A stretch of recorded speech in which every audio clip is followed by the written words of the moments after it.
राधे राधे भक्तों, आइए सुनते हैं कार्तिक मास महात्म कथा। अध्याय 23वां।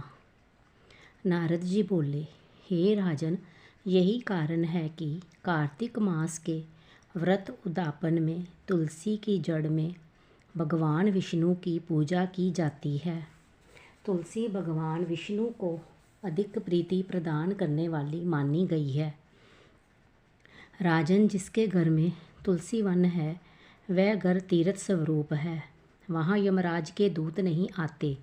तुलसी का पौधा सदैव सभी पापों का नाश करने वाला तथा अभिष्ट कामनाओं को देने वाला है। जो श्रेष्ठ मनुष्य तुलसी का पौधा लगाते हैं वह यमराज को नहीं देखते। नर्मदा का दर्शन, गंगा का स्नान और तुलसी वन का संसर्ग, ये तीनों एक समान कहे गए हैं। जो तुलसी की मंजरी से संयुक्त होकर प्राण त्याग करता है वह सैकड़ों पापों से युक्त ही क्यों ना हो तो भी यमराज उसकी ओर नहीं देख सकते।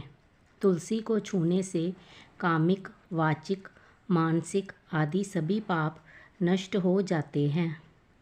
जो मनुष्य तुलसी दल से भगवान का पूजन करते हैं वह पुनः गर्भ में नहीं आते, अर्थात जन्म मरण के चक्कर से छूट जाते हैं। तुलसी दल में पुष्कर आदि समस्त तीर्थ, गंगा आदि नदियाँ और विष्णु प्रभृति सभी देवता निवास करते हैं। हे राजन, जो मनुष्य तुलसी के काष्ठ का चंदन लगाते हैं उन्हें सहज ही मुक्ति प्राप्त हो जाती है और उन द्वारा किए गए पाप उनके शरीर को छू भी नहीं पाते। जहाँ तुलसी के पौधे की छाया होती है वही पितरों की तृप्ति के लिए श्राद्ध करना चाहिए।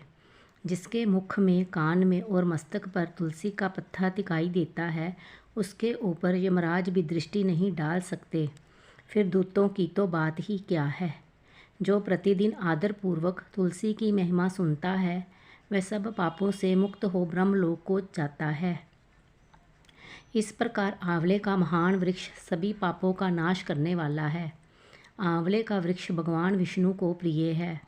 इसके स्मरण मात्र से ही मनुष्य गोदान का फल प्राप्त करता है। जो मनुष्य कार्तिक में आंवले के वन में भगवान विष्णु की पूजा, आंवले की छाया में भोजन करता है उसके भी पाप नष्ट हो जाते हैं। आंवले की छाया में मनुष्य जो भी पुण्य करता है वह कोटि गुना हो जाता है।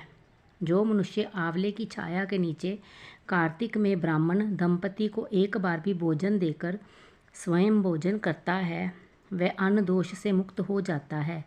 लक्ष्मी प्राप्ति की इच्छा रखने वाले मनुष्य को सदैव आंवले से स्नान करना चाहिए।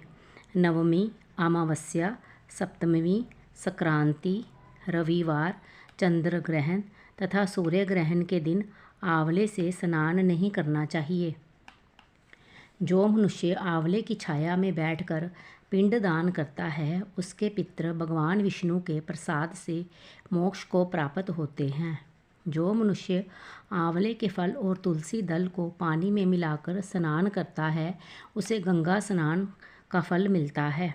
जो मनुष्य आंवले के पत्तों और फलों से देवताओं का पूजन करता है उसे स्वर्ण मणि और मोतियों द्वारा पूजन का फल प्राप्त होता है। कार्तिक मास में जब सूर्य तुला राशि में होता है तब सभी तीर्थ, ऋषि, देवता और सभी यज्ञ आंवले के वृक्ष में वास करते हैं। जो मनुष्य द्वादशी तिथि को तुलसी दल और कार्तिक में आंवले की छाया में बैठकर भोजन करता है उसके 1 वर्ष तक अन्न संसर्ग से उत्पन्न हुए पापों का नाश हो जाता है।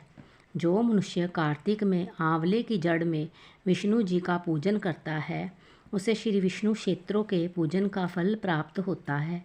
आंवले और तुलसी की महत्ता का वर्णन करने में श्री ब्रह्मा जी भी समर्थ नहीं है।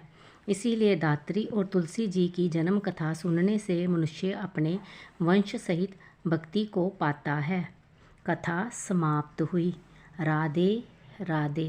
कृपया मेरे चैनल को लाइक, शेयर, कमेंट और सब्सक्राइब करें।